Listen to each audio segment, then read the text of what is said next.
Oke, kembali lagi bersama saya di Movil A. Kali ini saya ada informasi yang sangat menarik ya tentunya untuk para pemirsa semua. Tetapi sebelum ke pembahasan, silakan tekan tombol subscribe-nya dulu biar kalian tidak ketinggalan informasi-informasi terbaru dari channel ini. Langsung saja kepada pembahasan ya, di mana anggota tim hukum nasional Prabowo Subianto dan Gibran Raka Buming Raka yaitu Otto Hasibuan mengatakan bahwa permohonan tim hukum 01 Anies Baswedan dan Muhaimin Iskandar ke Mahkamah Konstitusi itu tidak terarah. Dan itu disampaikan langsung oleh Otto Hasibuan di depan tim hukum 01 dan 03 di acara ILC. Ini sangat menarik sekali pemirsa semua untuk kita simak ya. Dalam acara ILC tersebut Otto menyebut isi permohonan 01 dan 03 itu tidak sesuai dengan ketentuan undang-undang, khususnya pasal 475 Undang-Undang Pemilu. Sehingga dapat dikatakan bahwa permohonan pemohon tersebut adalah salah kamar. Otto juga mengatakan tuntutan atau petitum yang disampaikan oleh tim hukum 01 itu juga tidak spesifik ditunjuk ke siapa. Otto menilai petitum amin seperti tuntutan sapu jagat. Sehingga dapatlah dikatakan permohonan pemohon tersebut adalah salah kamar. Begitu juga petitum pemohon juga tidak sesuai dengan hukum acara yang berlaku di MK, karena kita lihat petitum pemohon telah menyasar kemana-mana sehingga terkesan petitum tersebut seperti petitum sapu jagat. Ia menyebut bahwa kubu pasangan 01 menyampaikan narasi yang tidak terbukti dalam acara ini. Otto ya tampak seperti halnya dosen yang mengajar mahasiswanya di kampus. Refli Harun sebagai tim hukum 01 dan beberapa tim hukum lainnya cuma mengangguk kepala atas apa yang disampaikan oleh Otto Hasibuan sebagai tim hukum Prabowo dan Gibran Raka Buming Raka di acara ILC tersebut. Nah, dan seperti apa videonya? Mari kita simak bersama. Ini sangat menarik sekali pemirsa semua. Mari kita dengarkan ya secara seksama dengan teliti kata per kata. Ini sangat menarik sekali. Saya mulai. Kayak apa sih sebenarnya gitu. Baik. Supaya orang tahu, ya kan? Jadi dengan mudah saya coba ceritakan. Jadi perkara ini, nomenklaturnya ini sebenarnya adalah perkara PHPU.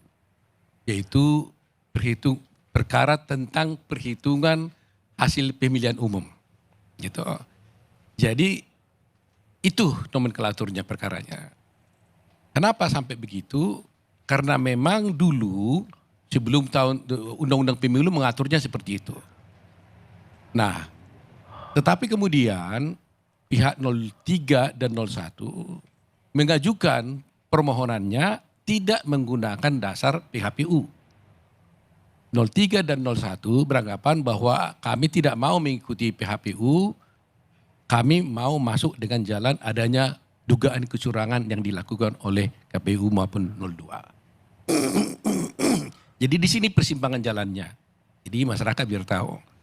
Nah, lantas kita berpendangan bahwa karena yang diajukan oleh 0103 ini adalah mengenai soal pelanggaran-pelanggaran soal pemilu, proses, maka kami berpendapat seharusnya hal itu tidak diajukan kepada Mahkamah Konstitusi. Kemana harus diajukan? Menurut Undang-Undang Pemilu harus diajukan kepada Bawaslu. Karena Undang-Undang Pemilu secara tegas menyatakan kalau sengketa mengenai hasil pemilu diajukan pada MK. Kalau sengketa mengenai soal pelanggaran pemilu atau TSM dan proses atau pelanggaran administratif namanya formalnya, maka itu diajukan kepada Bawaslu. Nah, kenapa itu bisa terjadi? Ya karena memang dulu kenapa diatur undang pemilu seperti itu dulu waktu undang-undang pemilu tahun 2014 di tengah jalan kan kita lihat terkenal dengan adanya TSM. Di mana pada waktu di undang-undang 2014 itu tidak diatur tentang TSM ini. Kemudian muncul putusan-putusan Mahkamah Konstitusi karena ditemukan ada TSM, terstruktur, sistematis dan masif. Nah, diputuskan di sana bahwa ternyata TSM itu ada. Nah, oleh karena itu pembuat undang-undang pemilu berpikir, kalau begitu ada masalah baru yang harus diatur, yaitu TSM.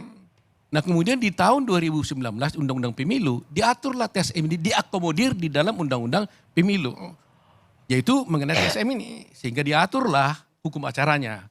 Kalau Anda mengenai soal perselisihan hasil pemilu, pergilah ke MK, tapi kalau soal TSM atau pelanggaran administratif pemilu, pergilah ke Bawaslu. Nah, kenyataannya sekarang nomenklaturnya adalah PHPU, tapi permohonannya adalah mengenai soal pelanggaran pemilu. Nah, pertanyaannya akhirnya adalah apakah memang MK berwenang untuk mengadili perkara ini atau tidak? Karena tidak diajukan sesuai dengan Undang-Undang Pemilu. Nah, di pihak yang dari 01 dan 03 mengatakan berwenang dong. Karena yang dicari adalah kualitatif, keadilan substantif dan keadilan progresif, kira-kira gitu.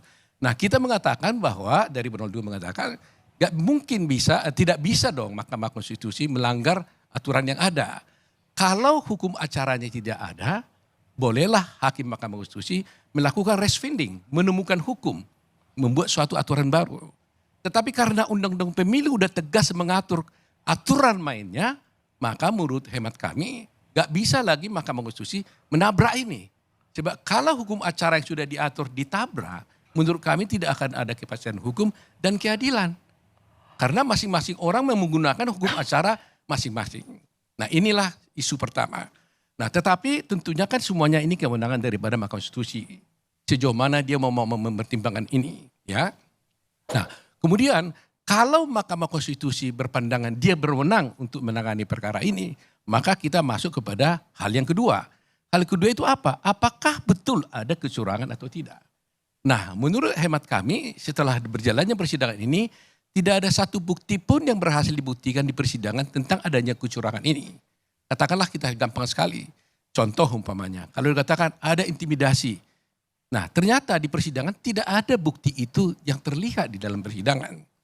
Soal bansos umpamanya, dikatakan ada soal bansos dan sebagainya. Tidak ada satu saksi pun yang datang di pengadilan ini yang mengatakan saya penerima bansos itu mau memilih 02 gara-gara ada bansos umpamanya.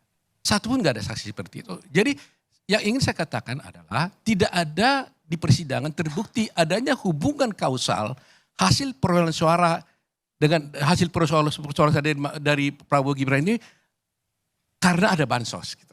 Jadi tidak ada hubungannya langsung, hubungan kausalnya tidak terlihat gitu. Sehingga masalah bansos ini tidak bisa dibuktikan bahwa itu adalah berpengaruh terhadap pemilihan dari keterlebihan dari Pak Prabowo. Itu yang saya lihat. Jadi ini dua persoalan. Jadi masyarakat biar tahu. Jadi pertanyaannya adalah apakah MK berwenang atau tidak. Kalau MK berwenang maka apakah terbukti atau tidak. Tadi saya sudah jawab, menurut kami seharusnya Mahkamah Konstitusi tidak boleh melanggar hukum acara karena itu sudah diatur dalam Undang-Undang Pemilu. Nah, hal yang kedua mengenai amicus curiae. Ini sejarahnya sebenarnya kan itu mulai di zaman Romawi, di abad 17, ya kan. Nah, kemudian berkembang di negara Anglo-Saxon pertama kalinya. Setelah itu berkembang ke negara-negara civil law, ya kan. Nah, penerapan dari amicus curiae ini sebenarnya tidak ada yang baku, tidak ada yang pasti. Aturannya kayak apapun kita nggak tahu. Saya melihat beberapa catatan bahwa negara Brazil umpamanya itu sudah memformalkan tentang amicus curiae. Argentina juga seperti itu. Rusia kalau saya tidak salah belum. Nah, Indonesia pun sampai sekarang belum memformalkan tentang status daripada amicus curiae ini. Tetapi di dalam praktek kelihatannya ada yang mengajukan amicus curiae ini. Sehingga pertanyaan adalah bagaimana ya? Enggak. Ada. Belum diformalkan karena hanya undang-undang yang diambil. Umpamanya undang-undang kehakiman, hukum keadilan manusia, itu kan tafsir, ya kan? Itu kan tafsir di mana hakim bisa menggali hukum dan sebagainya. Ya kan? Di pasal 5 umpamanya disebutkan, dan hak asasi manusia juga disebutkan. Tapi itu kan aturan yang mengatur bahwa Mahkamah Konstitusi bisa menggali hukum yang berkembang dalam masyarakat. Tapi tidak mengenai soal amicus curiae.